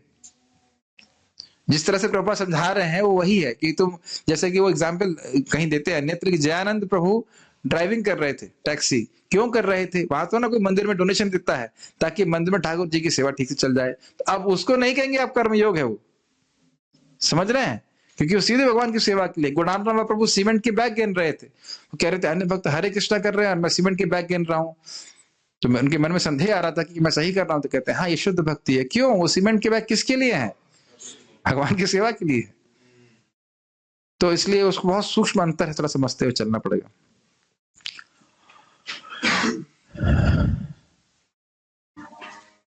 हाँ, वो कह रहे हैं कि कर्मकांड से जीव कैसे शुद्ध होता है, क्योंकि अपने अधिकार के अनुसार वह करता है। लेकिन आप देखिए कि इस जमाने में कर्मकांड कर भी कैसे पाएंगे। अब किसी को बुरा ना लगे, लेकिन कोई पंडित जी को बुलाएंगे तो उसके मुंह में महाराज जैसे बोलते हैं कि पहले ब्राह्मणों के हाथ में श्रुति होती थी, श्रुति मतलब वेद, और आज ब्राह्मण के हाथ में क्या होता है? सुरती होती है। सुरती मतलब मसाला। श्रुति की जगह क्या हो गया? तंबाकू, सुरती। अब ऐसा ब्राह्मण जो तंबाकू खाएगा वो उससे कर्मकांड भी कराएंगे तो क्या प्राप्त होगा बताइए? ये तो नियम नहीं है ना कर्मकांड में कि जो ब्राह्मण है वह सुरती खाए। तो इसलिए वो छोड़ ही दीजिए, बहुत बहुत मुश्किल है उसके द्वारा शुद्धिकरण इस समय। अविद्या किसे कहते? अविद्या बोल रहे कि अविद्या? अविद्या किसे कहते हैं? अविद्या का मतलब भगवान की वह शक्ति जिसके द्वारा जीव अपने स्वरूप को, अपने संबंध को भगवान से भूल जाए। याद हो गया अब तक? कभी कभी लगता होगा इतनी बार रिपीट क्यों करते हैं। अविद्या का मतलब समझ रहे श्रीनाथ जी प्रभु? क्या है अविद्या का अर्थ? क्या भूल जाता है? स्वरूप को भूल जाता है। अन्यथा जीव के लिए अपने स्वरूप को, अपने संबंध को भूलना भगवान से असंभव है। इसीलिए भगवान अविद्या की सृष्टि करते हैं, क्योंकि जीव अपना स्वरूप भूल के ही भोग करने के लिए उसके लिए भोग करना संभव हो पाएगा। तो ये इसको अविद्या कहते हैं। हरे कृष्ण मंत्र के द्वारा अविद्या नष्ट हो जाती है। वर्णाश्रम क्या होता है और उसके नियम क्या होते हैं? अरे ये तो पूरा चैप्टर ही है, वर्ण और आश्रम। अब इसकी व्याख्या जब दूसरा अध्याय होगा तब बताएगा। वैसे मोटा मोटा अर्थ हम आपको बताना चाहते हैं। वर्ण है 4 वर्ण 4 आश्रम। 4 आश्रम हो गए, ब्रह्मचारी आश्रम, गृहस्थ आश्रम, ऐसा नहीं खाली गृहस्थ में है, गृहस्थ आश्रम जहां पे भगवान के लिए श्रम किया जाए, भक्ति की जाए, वानप्रस्थ आश्रम और सन्यास आश्रम। वहां पे सारा श्रम जो है किसके लिए हो रहा है? सभी चारों आश्रम में श्रम किसके लिए होना चाहिए? भगवान के लिए होना चाहिए। वर्ण क्या हो गए उद्धव द्वारकाधीश प्रभु? कौन से 4 वर्ण हैं? श्वेत वर्ण, हाँ, ब्रह्मचारी तो हो गया। आश्रम में वर्ण क्या है? ब्राह्मण, क्षत्रिय, वैश्य और शूद्र। ब्राह्मण सत्वगुण में रहते हैं प्रमुखतः, और क्षत्रिय सत्वगुण मुख्यतः रजोगुण और गौण रूप से सत्वगुण में रहते हैं। और वैश्य जो है प्रमुखतः रजोगुण में रहते हैं, गौण रूप से तमोगुण में रहते हैं। और शूद्र जो है मुख्य रूप से तमोगुण में रहते हैं और गौण रूप से रजोगुण में रहते हैं। तो अपने गुणों के अनुसार लोगों के विभिन्न वर्णों की व्यवस्था है यहाँ पे। ठीक है। भगवान श्री कृष्ण की भक्ति ही सर्वश्रेष्ठ मार्ग है। हाँ, तो ये कंक्लूजन बता रहे हैं। ठीक है सुध गोस्वामी जी। हरे कृष्णा, समझ गया। ये तो है ही, तो चर्चा कर ही रहे। आप में से किसी का कोई प्रश्न है? ठीक है, यहाँ रुकेंगे हम लोग। हाँ, यस यस। भगवान का स्वरूप सच्चिदानंद, यू कैन, हाँ, भगवान का स्वरूप सच्चिदानंद विग्रह है। और हम तो, हमारा आत्मा का स्वरूप कैसा है? आत्मा का स्वरूप भी सच्चिदानंद ही है, शाश्वत। आत्मा सच्चिदानंद ही है। स्वरूप मतलब अपना रूप, वो कभी परिवर्तित नहीं होता है। आपने सुना था हिंदी क्लास में, पता नहीं कि शुद्ध है आत्मा, नित्य है आत्मा, अविनाशी है आत्मा, सच्चिदानंद है। इस समय अविद्या के कारण वह अपनी पहचान इस भौतिक शरीर से कर रही है। मटेरियल वर्ल्ड में, हाँ, ये एक बहुत गंभीर प्रश्न है। क्या भौतिक जगत में हम आत्मा के सच्चिदानंद स्वरूप का अनुभव कर सकते हैं?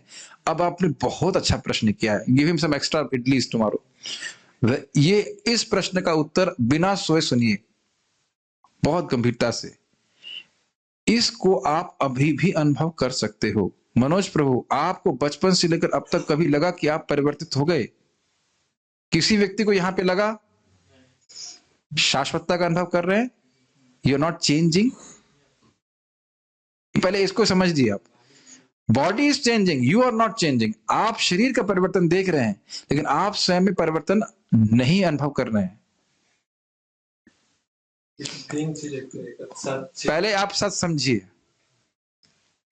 Take the idlis one by one, not all of them. ठीक है कि नहीं? 3 इडली 3 बार में एक साथ तो नहीं खाते, एक ही बार में खाते। इडली समझते आता ना? Yes. So now first idli is, first point is शाश्वतता। हम इस जीवन में देख रहे हैं कि हम कभी परिवर्तित नहीं हुए। श्रीनाथ जी प्रभु जी, आप परिवर्तित हो गए? देखिए, मेरी बात हाँ नहीं बोली, थोड़ा समझ रहे हैं इस बात को। We are not changing. अच्छा, तो इससे आप डायरेक्ट अनुभव कर सकते हो कि आत्मा शाश्वत है, अनचेंजिंग। अच्छा, दूसरा, आप बोल रहे हो चिद। चिद मतलब होता है ज्ञानमय। ये तो बहुत आसान बात है। ज्ञान शक्ति क्या होती है? मैं हूं, आप हैं। Are you here? Yes. My dear webcam, Logitech HD 104080p, इसका नाम है, इसका लिखा हुआ है आपकी बॉडी पे, नाम लिखा हुआ नहीं लिखा, उसमें लिखा हुआ Logitech. My dear Logitech webcam, are you here? My dear Logitech webcam, I am talking to you. Please listen to me. Are you here? Do you like my lectures? Which language will you understand? कौन सी भाषा समझ रहे हैं? देख रहे, क्या इसको ये ज्ञान है? इसने सारा रिकॉर्ड कर लिया है, लेकिन एक भी बात नहीं बोल सकता कि अच्छा हुआ बुरा हुआ क्या। इसे कहते हैं धर्मभूत ज्ञान। आज हम इंग्लिश में पढ़ रहे थे, रामानुजाचार्य इसको डिफाइन करते हैं। क्या आप समझ पा रहे हो? आप लोगों के पास ज्ञान शक्ति है? परशुराम प्रभु, क्यों ऊपर आपने सर उठाया? यस, आपने, मैंने इनका नाम लिया, तो आप समझ रहे हैं। और बाकी लोग नहीं जान रहे हैं कि परशुराम प्रभु का ही नाम मैं बोल रहा हूं। कि आपको इसमें कुछ अमेजिंग नहीं लगता, आश्चर्यजनक नहीं लगता? ये हो गई ज्ञान शक्ति। वेरी गुड, मैं हूं और मैं अन्यों से भिन्न हूं। क्लियर पार्थ? Make sense? अच्छा, अब उसके बाद आनंद। क्या हम हमेशा सुख नहीं चाहते? कॉन्स्टेंटली एक के बाद हम केवल एक, हर क्षण हम सुख ही प्राप्त करना चाहते हैं। तो हम समझ सकते हैं कि हमारे स्वरूप की जो गुण है वो जगत में प्रकाशित हो रहे हैं। दिक्कत यह है कि उसको हम अपने शरीर में आरोपित कर रहे हैं। हम सोच रहे हैं हमारा शरीर शाश्वत है, हम सोच रहे हैं हमारे शरीर से हमें कुछ ज्ञान मिलेगा, इस जगत में कुछ ज्ञान है, या हम सोच रहे हैं कि इस जगत की इंद्रिय भोग की वस्तु को प्राप्त करके मैं सुखी हो जाऊं। तो यहां मिस्टेक हो रही इसलिए। Does it make sense? ये बहुत अच्छा प्रश्न था और बहुत उसका उत्तर बहुत सूक्ष्म है। मतलब इसको समझेंगे तो समझ में आएगा कि वी एक्चुअली वांट हैप्पीनेस। हम सुख चाहते हैं। हाँ, वो तो आपको देखिए, वो तो एक डायरेक्ट अनुभव है। जब आप भक्ति करोगे तो डायरेक्ट भक्ति का अनुभव मिलेगा, वो तो अलग चीज है। लेकिन वैसे भी हर जीव शाश्वत है, चाहे भक्ति कर रहा हो या नहीं कर रहा हो। हर जीव के पास ज्ञान शक्ति है। क्या जो लोग भक्ति नहीं कर रहे हैं, क्या उनके पास चेतना नहीं है? क्या वो सुख नहीं चाहते? तो मैं वही बोल रहा हूं कि जो आत्मा का सच्चिदानंद स्वरूप है वो यहां भी परिलक्षित हो रहा है, प्रकट हो रहा है, बट ना हम उसको समझ नहीं पा रहे। ये बात। Yes, this happiness and spiritual that bliss is same. which happiness? Material happiness? No.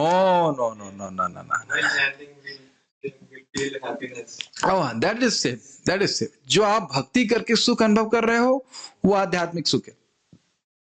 लेकिन जो हम भोग करके सुख प्राप्त कर रहे हैं वो सुख नहीं है, वो केवल एक मन की भावना मात्र है कि हाँ ये अच्छा लग रहा है।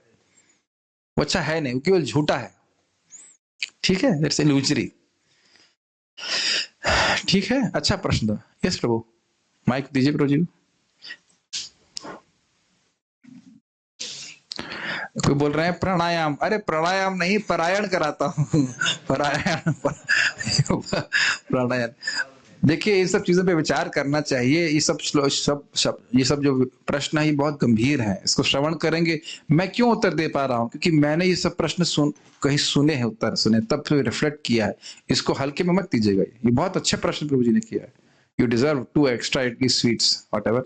Yes yes. जैसे आप बताया कि भक्ति में जिस लेवल पे जो व्यक्ति है उसे नीचे नहीं जाता है। अगर अपराध नहीं करे, ऑब्वियसली अपराध करेगा तो नीचे जाएगा। अपराध करेगा तो नीचे जाएगा, अपराध नहीं करे तो फिर। अपराध से मेरा मतलब स्पेशली वैष्णव अपराध। बाकी तो अगर, और इतना वैष्णव अपराध तो भक्त नहीं करते। ऐसे तो नहीं कि सब खंजर मार रहे हैं दूसरे को, लेकिन प्रयास करे, अगर सम्मान की भावना रखे तो प्रगति करेगा ही। एक डेली लेवल पे साधना कभी बहुत अच्छी होती है। ये तो समझा चुका ना जब टॉक में। आपको एक ग्राफ लीजिए, वो ग्राफ ऐसे ऐसे ऐसे ऐसे होता है ऊपर, लेकिन आप करते रहेंगे तो आगे बढ़ते चले जाएंगे। एक भक्त ने बहुत अच्छा बोला, अपराध स्पीड ब्रेकर है, एंड पॉइंट नहीं है। स्पीड ब्रेकर स्पीड स्लो कर सकता है, लेकिन ऐसा नहीं है कि आपको रोक देगा। भक्ति अपने आप में अव्यय भी तो है। आप देखिए, समझिए मेरी बात। अब बात अलग चली जाएगी। अपराध क्यों कर रहा है? अपराध से बचने का सबसे अच्छा तरीका है भगवान के बारे में बार बार श्रवण करें, तो हमको समझ में आएगा कहाँ गलती कर रहे हैं, कहाँ नहीं गलती कर रहे हैं। और फिर बार बार श्रवण करते रहेंगे ना, जहां आप गलती करेंगे तुरंत भगवान इसको आपको स्मृति दे देंगे कि तुमने गलत किया। एक हाथ से प्रणाम करना अपराध है। सुना आज अपने, कल अगर आप एक हाथ से प्रणाम करेंगे तो याद आएगा, हाँ प्रभु जी ने बताया था एक हाथ से प्रणाम नहीं करना चाहिए, इसलिए मैं प्रणाम ही नहीं करूंगा। ये करेंगे नहीं, ठीक से प्रणाम करेंगे। या अष्टांग जो प्रणाम होता है वह पंचांग प्रणाम से अधिक शक्तिशाली होता है। सुने है ना इस बात को? जो ये पुरुषों के लिए होता है, तो आप पुरुष लोग क्या करेंगे? पंचांग प्रणाम करेंगे, अष्टांग करेंगे अगर स्थान है करने के लिए। मेरी बात समझ रहे हैं? जब हम प्रणाम बोलते हैं, हम प्रणाम करते हैं, तो पूरा मंत्र बोलना चाहिए। नमो ओम विष्णु पादाय कृष्ण पृष्ठाय, यानी नमो शुभदाय कृष्ण पृष्ठ, ऐसा नहीं करना चाहिए, क्योंकि वाणी को भी हम अर्पित कर रहे हैं ना। तो ये जब हम श्रवण करते हैं तो अपराधों से बचते हैं। ये इसको भी हल्का मत लीजिए। भगवान विष्णु ब्रह्मा जी को बोल रहे हैं भक्ति कैसी करने है सीखो, अन्वय और व्यतिरेक मतलब अपराधों से कैसे बचना ये भी सीखो, तब हम भक्ति में तीव्रता से प्रगति करते हैं। मनोज प्रभु गाड़ी चलाना जानते हैं ना, और ये भी तो जानते हैं कि एक्सीडेंट कैसे ना हो। ये भी देख रहे थे ना कल आप, बार बार शीशा साफ कर रहे थे कि एक्सीडेंट कैसे ना हो, वो भी देखें, और गाड़ी कैसे आगे बढ़े ये भी देखें, तभी तो प्रगति करते हो। बहुत सिंपल बात है। तो इस प्रकार से अगर हम नियमित रूप से भगवान की कथा का श्रवण करेंगे, बार बार सुनते रहे कि हमें भक्तों को सम्मान करना चाहिए, हमें सभी का सम्मान करना चाहिए। जब भगवान की इस बात को सुनते हैं तो तीव्र प्रगति होती है। तो इस प्रकार से अपराधों से हम बच सकते हैं। अगर ऐसे सुनेंगे नहीं तो स्वाभाविक रूप से अपराध होता है। तो कुछ समय के लिए भक्ति नष्ट तो नहीं होती है, लेकिन अगर स्पेशली भक्तों का अपराध कोई करता है तो भगवान फिर उस भक्त को भक्तों के संग से अपने आप ही थोड़ा दूर कर देते हैं, उसका भक्ति का उत्साह खत्म कर देते हैं। ऐसे नहीं बोलना चाहिए, उस भगवान नहीं करते, उसका खुद का भक्ति का उत्साह कम हो जाता है।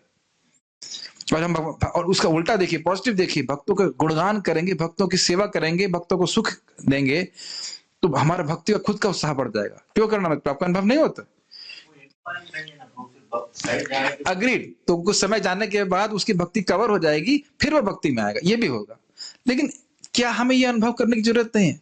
अनुभव करने की जरूरत है। क्यों ना हम भक्तों की सेवा करें प्रेम से। क्या हमें जरूरी है कि हम ये अनुभव करें कि भक्तों से झगड़ा करें, उनका अपराध करें, फिर हमारी भक्ति डाउन हो, उसके बाद हम सीखे हाँ प्रभु जी सही बोल रहे थे? ये तो कोई तरीका नहीं है ना। लिखा है कि जैसे महाराज बता रहे थे ना, बहुत अच्छा बात। मैं वही महाराज से पूछा, महाराज वैष्णव का अपराध हो जाता है तो फिर बड़ा दिक्कत होती है। तो कह रहे हैं आप देख रहे हैं ना, करंट से बहुत सारी चीज चला रहे हैं ना, तो बिजली का खतरा लगने का चांस है ना, लेकिन उसके लिए निर्देश है ना कि व्यक्ति को करंट कैसे ना लगे। तो वो निर्देश पढ़ेगा नहीं तो करंट लगेगा, गीले हाथों से छुएंगे तो करंट लगेगा। तो निर्देश नहीं सुनने के कारण गलती होती है कि नहीं? इसीलिए श्रवण करना बहुत जरूरी है। जब हम भागवत श्रवण करते हैं, भक्ति के बारे में सुनते हैं, भक्तों की महिमा सुनते हैं, जैसे हम कल सुन रहे थे ना कि भक्त हमेशा भगवान भक्तों के बारे में सोचते हैं, तो फिर वो भक्त और हमेशा भक्तों का गुणगान करते हैं। तो क्यों हम भक्तों का अपराध करें, बताइए, है कि नहीं? ये सब हम जब बार बार सुनते हैं तो फिर धीरे धीरे हमारी मति इन अपराधों से निवृत्त होती है। हमें नहीं करना चाहिए। और समझिए आप मेरी बात, जब हम प्रयास कर रहे हैं कि भक्तों का अपराध नहीं हो, भक्तों को हम सुखी करें, भगवान भी तुम्हारे एटीट्यूड को देख रहे हैं ना। कोई गलती हो जाए तो कोई बात नहीं, मान लो आप भूल गए कि एक हाथ से प्रणाम नहीं करना चाहिए, तो वो उतना बड़ा अपराध नहीं है। लेकिन अब जानबूझ करे, कौन क्या फर्क पड़ता है, भगवान क्या है, मैं तो ऐसे उल्टा सीधा प्रणाम करूंगा, तो ये गलत एटीट्यूड है ना। तो एटीट्यूड का करेक्शन बहुत जरूरी है। भक्ति बहुत शक्तिशाली है। आपको याद हो हमने एक श्लोक कोट किया था, 5 साधन जो है बहुत शक्तिशाली है। थोड़ा सा भी संबंध हो लेकिन सद्या भाव जन्मने, अगर अपराध से रहित है, तुरंत भाव प्राप्त हो जाएगा। जैसे अभी आप भागवत में पढ़ेंगे, 4 महीने के अंदर नारद जी को भगवत प्रेम प्राप्त हो गया, अपराध से रहित थे। तो इसलिए व्यक्ति को समझना चाहिए इस बात को। तो अपराध से रहित रहेगा तो भक्ति में प्रगति करेगा, लेकिन इसके लिए श्रवण करना बहुत आवश्यक है। लेकिन ये नहीं कि अपराध भक्ति करे ही नहीं। हम वही कैसे हैं, हमारा बिहेवियर भी चेंज होता है और हम मैच्योर भी होते हैं विद टाइम। अब इसको तो हम इसको उत्तर नहीं दूंगा मैं। इसे विचार कीजिए कि क्या हम परिवर्तित हुए हैं। हमारा स्वभाव मतलब क्या? हमारा कंडीशन नेचर, हमारा स्वभाव, हम नहीं, हमारा स्वभाव। मेरा लैपटॉप चेंज हुआ है कि नहीं? पहले मैं एक दूसरा लैपटॉप यूज करता था, अब मैं एक दूसरा लैपटॉप यूज कर रहा हूं। मेरा लैपटॉप परिवर्तित हुआ है, मैं परिवर्तित नहीं, यूजर वही है। लॉगिन करने वाला व्यक्ति वही है। क्या अभी भी समझ में नहीं आ रहा है? थोड़ा विचार करेंगे तो समझ में आएगा। मैं एक ऑब्जर्वर के रूप में ऑब्जर्व कर रहा हूं। ऑब्जर्वर में क्या कहेंगे? उपद्रष्टा के रूप में देख रहा हूं कि हाँ, जैसे हाँ आप समझिए, जैसे मान लीजिए हरे कृष्ण मंत्र जप कर रहे थे, एक भक्त हमको बोल रहे थे कि पहले उन्हें बहुत क्रोध आता था, अब वो देख रहे हैं कि उन्हें क्रोध नहीं आता। एक भक्त मुझे बोल रहे थे, प्रभु जी मुझे प्रवचन कुछ समझ में नहीं आता था, अब मुझे समझ में आ रहा है। तो जिसको पहले समझ में नहीं आ रहा था, उसको ये तो समझ में आ रहा था ना कि उसे कुछ समझ में नहीं आ रहा है। ये ज्ञान शक्ति है कि नहीं? उसी आत्मा की ज्ञान शक्ति है कि नहीं? अब जब उसने भक्ति कर रहा है, शुद्ध हुआ, अब उसे समझ में आ रहा है, वो ज्ञान शक्ति किसकी है? उसी आत्मा की है। तो आत्मा तो वही रही ना। उद्धव द्वारकाधीश प्रभु, आप वही उद्धव द्वारकाधीश प्रभु हैं जो 9 महीने पहले हमारे आश्रम में आए थे, ये कोई अलग व्यक्ति हैं? प्रभु जी तो यही बोल रहे हैं। अमरनाथ प्रभु कितना समय हो गया आपको आए हुए? 3 मंथ। वही अमरनाथ हैं। मैं 13 साल हो गए यहाँ पे आ गए, मैं तो नहीं कह रहा हूँ कि मैं अलग व्यक्ति हूँ। शुभा हमारे प्रभु जी बोलते हैं, वही बोल रहे, वही शुभ कृष्ण दास है। कभी परिवर्तित नहीं होते। थोड़ा सूक्ष्म बात है, इसको समझने का प्रयास करेंगे तो जरूर समझ में आ जाए। ठीक है, अब हम लोग प्राणायाम पारायण करा देते हैं।